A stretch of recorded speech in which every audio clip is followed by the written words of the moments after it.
اچھا، یہاں یہ بات بھی بڑی اہمیت کی حامل ہے کہ سائیکالوجسٹ کے نزدیک کمزور ول پاور والے لوگوں کو اپنے لیے بڑے گولز اور مشکل گولز اور لانگ ٹرم گولز ہرگز مقرر نہیں کرنے چاہیے. کمزور ول پاور والے لوگوں کو اپنی ول پاور کے مطابق چھوٹے چھوٹے گولز، شارٹ ٹرم گولز، قلیل مدت والے اہداف سے آغاز کرنا چاہیے. کیونکہ جب وہ چھوٹے چھوٹے گولز اچیو کر لیتے ہیں نا، تو ان کا یہ چھوٹے چھوٹے گولز اچیو کر لینا ان کی ول پاور کو مزید مضبوط کر دیتا ہے. اور اگر قوت ارادی کمزور ہے، برین نروز ہی مضبوط نہیں ہے، گول بہت بڑا ہے، ڈریم بہت بڑی ہے، تو انسان جب وہ گول حاصل ہی نہیں کر پاتا تو وہ ایگزسٹنگ ول پاور بھی ختم ہو جاتی ہے، اور پھر وہ بالکل ہی ہمت ہار کر گھر بیٹھ جاتا ہے. وہ پہلے سے ہی ول پاور بہت تھوڑی تھی، اب جب بڑا گول اکمپلش نہ کر پایا تو وہ ایگزسٹنگ ول پاور ہی ختم ہو گئی.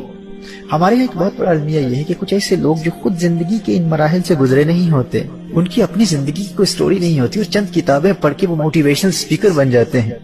ایسے سو کالڈ اور نام نہاد ایموشنل اسپیکرز لفاظی اور جذباتی جملوں کے ساتھ لوگوں کو عارضی موٹیویشن تو دیتے ہیں، لیکن اپنے مخاطب کے مزاج، اس کے ٹیمپرامنٹ کو مد نظر رکھتے ہوئے اس کی ول پاور کے مطابق گولز مقرر کرنے کا پریکٹیکل طریقہ نہیں سکھاتے، جس کے نتیجے میں ایک کمزور ول پاور والا شخص عارضی جذبہ لے کر اٹھتا ہے کہ ہاں بھائی، اب تو میں انسٹاپیبل ہوں اور اتنے وقت میں کروڑ پتی بن جاؤں گا، ارب پتی بن جاؤں گا اور دنیا میں چھا جاؤں گا، اپنا کاروبار دنیا بھر میں پھیلا دوں گا. اور پھر دوسرے دن یار لوگ اپنے بستر پر پھیلے ہوئے ہوتے ہیں، صبح آنکھ ہی نہیں کھلتی. دیکھیے، یہ ایسے ہی ہے کہ دو دوست باڈی بلڈنگ کے لیے کسی موٹیویشنل اسپیکر سے موٹیویشن حاصل کرتے ہیں کہ 1 سال میں ہم اپنا جسم انتہائی طاقتور اور خوبصورت بنا لیں گے. یہ ان دونوں دوستوں کا ہدف ہے، ان دونوں دوستوں کا گول ہے. اب ایک دوست انتہائی تکڑا اور صحت مند انسان ہے اور دوسرا انتہائی کمزور ہے. اب وہ صحت مند دوست بڑی آسانی سے 150، 150، 160 kg اٹھا لیتا ہے، اور یہ کمزور دوست بھی اسی موٹیویشنل اسپیکر سے موٹیویشن حاصل کر کے اپنے اس صحت مند دوست کا مقابلہ کرتا ہے. اپنی صحت نہیں دیکھتا اور اپنے دوست کی طرح ہی گول مقرر کر کے یہ بھی 150 سے آغاز کرتا ہے، اور جم میں جا کر پہلے ہی دن اس کا بیک ٹوٹ جاتا ہے، اس کی کمر ٹوٹ جاتی ہے. بڑا مشن لے کر چلے تھے باڈی خوبصورت بنانے کے لیے، اور پہلے ہی دن کمر توڑ کے ہاسپٹل میں پڑے ہوئے، اور پھر ساری زندگی جس روڈ پر وہ جم ہے اس روڈ سے بھی ڈر لگتا ہے. اور 1 سال کے بعد جب اس کا وہ صحت مند دوست مسلسل باڈی بلڈنگ کے ذریعے خوبصورت باڈی بنا کر کامیاب ہو جاتا ہے، تو یہ کمزور دوست حیران ہو کر کہتا ہے کہ دونوں نے ایک ہی موٹیویشن اسپیکر کو سنا تھا، ہمارا مینٹر ایک ہی تھا، ہم نے ایک ہی بندے سے موٹیویشن حاصل کی تھی، ہمارا گائیڈ ایک تھا، ہمارا موٹیویٹر ایک تھا، لیکن میرا یہ دوست کامیاب ہو گیا اور 1 سال گزرنے کے بعد میں تو پھر بھی وہیں کا وہیں پڑا ہوں.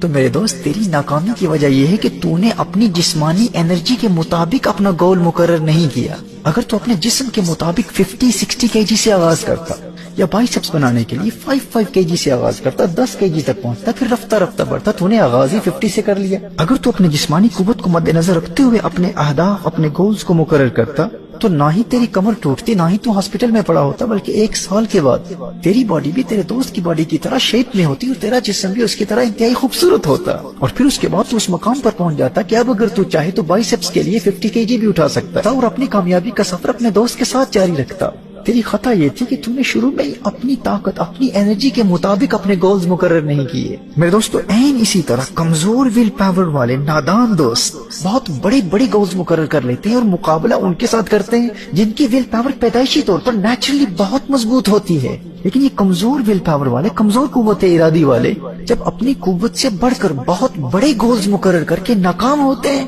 تو یہ ناکامی ان کی ایگزسٹنگ موجودہ ول پاور جو کمزور تھی اس کو بھی ختم کر دیتی ہے. غور کیجئے گا، یہ بڑی اہم بات ہے، یہ نقطہ بہت توجہ کے لائق ہے. اس نقطے پر بار بار غور کیجئے گا، بار بار سنیے گا. ایسے لوگ چند دنوں میں ہمت ہار کر بیٹھ جاتے ہیں اور پھر کہتے ہیں یار فلاں کیسے کامیاب ہو جاتا ہے. میرے دوست، وہ اس لیے کامیاب ہوتا ہے کیونکہ اس کی ول پاور زیادہ تھی. موٹیویشن حاصل کرنے کے بعد تجھے چاہیے تھا کہ تو سب سے پہلے اپنی ول پاور کے مطابق چھوٹے چھوٹے اور انتہائی آسان اور شارٹ ٹرم گولز مقرر کرتا، اور جب تو یہ چھوٹے چھوٹے گولز اچیو کرتا جاتا تو ان کو اچیو کرنا ہی تیرے پری فرنٹل کورٹیکس کو سملٹینیسلی بلڈ کرتا رہتا، اور 1 سال کے بعد تیری ول پاور، تیری قوت ارادی تیرے دوست کی ول پاور کی طرح بلڈ ہو چکی ہوتی. اور اس سال کے دوران وہ جو تو نے چھوٹے چھوٹے گولز اچیو کیے ہیں نا، ان کے ذریعے بھی تو ساتھ ساتھ بہت ساری کامیابیاں بھی حاصل کر چکا ہوتا. اور اس سال کے دوران جب اپنی چھوٹی چھوٹی کامیابیوں کو تو بار بار دیکھتا رہتا تو وہ بھی تیری حوصلہ افزائی کا باعث بنتی. تجھے قلبی اطمینان و مسرت اور خوشی حاصل ہوتی، تیری ہمت اور بڑھتی چلی جاتی. تو سب سے بڑی پرابلم یہ ہے کہ کسی بھی موٹیویشنل اسپیکر کو سن کر ہمارے اندر جذبہ تو بیدار ہوتا ہے، لیکن ہمیں یہ بہت کم بتایا جاتا ہے کہ سب سے پہلے ہم نے اپنی ول پاور کا وزن کرنا ہے. اپنی ول پاور کو میجر کرنے کے بعد اپنی ول پاور اپنی قوت ارادی کے مطابق اپنے اہداف اور اپنے گولز مقرر کرنے اور پھر بڑھتے چلے جانا ہے. پھر تم انسٹاپیبل ہو, پھر اسکائی از دی لمٹ, پھر کہو کہ ستاروں سے آگے جہاں اور بھی. اس کا مطلب یہ ہے,